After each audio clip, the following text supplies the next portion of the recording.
বছরের আষাঢ় মাসের বিপদনাশিনী পূজা এসে গেল। তো শনিবার আর মঙ্গলবারই ছিল। আমি শনিবারই মায়ের পূজা দিয়ে দিলাম।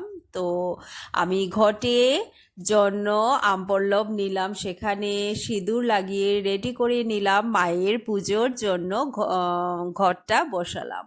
সত্যি এই মুহূর্তটা খুবই ভালো লাগে। আষাঢ় মাসের 13 ফলের বিপদনাশিনী পূজা, এই সময় মানে সত্যি ভাইবসটাই যেমন। বিপদনাশিনী মায়ের পূজা ছোটবেলা থেকেই দেখে এসেছি, আর আমার বড় মা স্পেশালি খুব বিপদনাশিনী পূজা করেন। তো বড় মা মানে জেঠিমা, আমি তো জেঠিমার সাথে ছোটবেলা একসাথে, মানে যখন বড় মা পুজো করতো তখন ঠিক বড় মার সাথে সাথে আমি ফুল তোলা, দুব্বা তোলা বলো, ফল কাটা, এগুলা দেখতাম, মানে খুব এক্সাইটেড থাকতাম। বিপদনাশিনী পূজা 13 ফলের, তো কখনো কখনো আমাদের ঘরে ব্রাহ্মণ দিয়েও পুজো হতো, বিরাট করে হতো, মানে খিচুড়ি টিচুড়ি হতো, বিরাট আয়োজন হতো। তো কিন্তু বড় মা সবসময় প্রত্যেক শুক্লপক্ষে বিপদনাশিনী পূজা দিয়ে থাকে। তো বড় মার সাথে সাথে আমি থেকে থেকে মানে বিপদনাশিনী মায়ের জন্য একটা টান যেমন ছোটবেলা থেকেই রয়ে গেছে।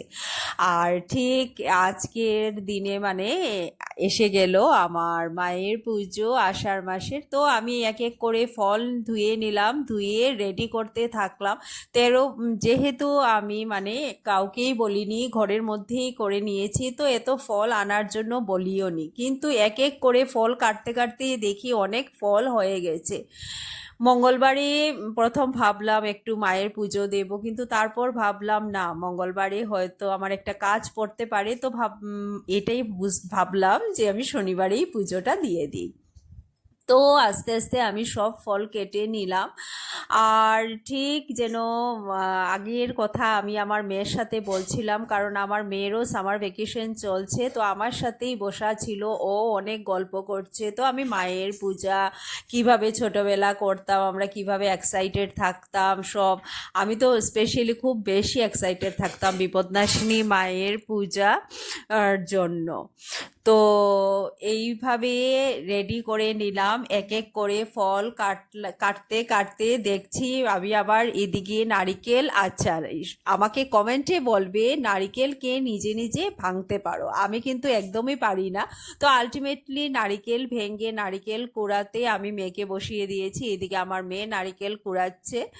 তো নবীদের জন্য কলা, চাল প্লাস নারিকেল, দুধ এগুলা দিয়ে ও রেডি করবে, আর এদিকে আমি এক এক করে ফল রেডি করে নিচ্ছি। অনেক বেলাও হয়ে যাচ্ছিল, তাড়াতাড়ি পুজো দিতে হবে মার। এই দেখো ফলগুলো সব কাটা হয়ে গেছে, 13 ফল, কিন্তু তারপর দেখলাম আনারস তো রয়েই গেল। তারপর আমি আনারস কেটে রেডি করলাম, রেডি করে এই দেখো পান সুপারি নিয়ে নিলাম, সব কিছু নিয়ে নিলাম। সত্যি ওই মুহূর্তটা যেন খুবই ভালো লাগছিল। এদিকে মিষ্টিও মায়ের জন্য নিলাম, কারণ বিপদনাশিনী মায়ের পুজো আর মিষ্টি থাকবে না এটা তো হতেই পারে না।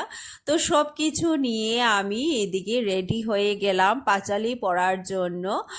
আর 5 পদের মিষ্টি সঙ্গে বুন্দিয়া আর এদিকে নারিকেল কলা দিয়ে নৈবেদ্য রেডি করলাম। সব কিছু রেডি করে ফল টল কেটে পুরো আমি বসে গেলাম পাঁচালি পড়ার জন্য।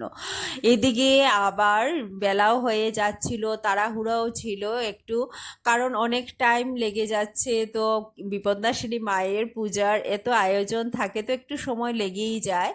আর সত্যি মায়ের এই পুজোর সময়টা আষাঢ় মাসের, মনটা যেন জড়িয়েই যায়। আর আমি পাঁচালি পড়ার জন্য রেডি হয়ে যাচ্ছি, ওই মুহূর্তটা সত্যি অসাধারণ লাগছিল, খুবই ভালো লাগছিল। তো আমি আর আমার মেয়ে বসে বসে এদিকে পূজার আয়োজন কমপ্লিট। তো এদিকে আমি তো রেডি হয়ে গেলাম পাঁচালি পর্ব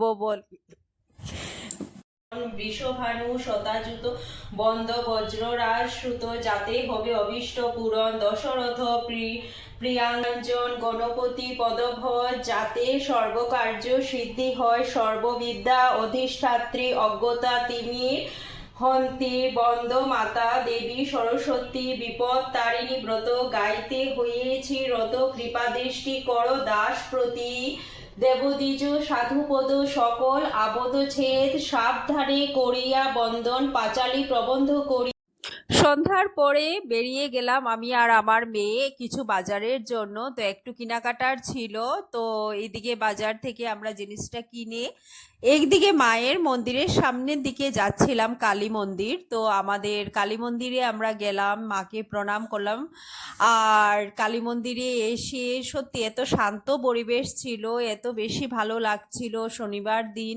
তো খুবই ভালো লাগছিল। এই ভিডিওটা কিন্তু কাল যাবে, তো আমি আজকে ভয়েস ওভার দিচ্ছি শনিবার। তো খুবই ভালো লাগছিল এই মুহূর্তটা। আর তারপর আমরা চলে এসেছি কিউ পিৎজায়। মেয়ের একটু আবদার ছিল, তো মেয়ের আবদার বলতে গেলে ঠিক ভুল হবে, আমিও কফির জন্য আর এদিকে বার্গার অর্ডার করা হয়েছে আর সঙ্গে কফি আমি আর নিলাম, কিন্তু বেশি কিছু খেলাম না কারণ বিপদনাশিনী পূজা দিয়েছি। তো এখন আমি ঘরে আসলাম আর আজকে যতটুকু পেরেছি মায়ের পূজা দিলাম। তো কিছু কিছু ক্লিপস আমি তোমাদের সাথে শেয়ার করেছি। তো কার কেমন লাগলো আমাকে কমেন্টে জানাবে। তো আজকের জন্য অতটুকুই। আরও কিছু শেয়ার করার ছিল, আমি দোকান থেকে কিছু জিনিস কিনেছি, তো ওইটাও শেয়ার করার ছিল, বাট এখন অনেক রাত্র হয়ে গেছে, এডিটও করতে হবে। সো আজকের জন্য অতটুকুই। আর কমেন্টে আমাকে বলবে কেমন লেগেছে। সো তো সবাই ভালো থাকো, সুস্থ থাকো, বিপদনাশিনী মায়ের ভালো আশীর্বাদ যেতে সবাইরই থাকে অ্যাকচুয়ালি। তো ঠিক আছে, আজকের জন্য এতটুকুই। Tata, bye bye.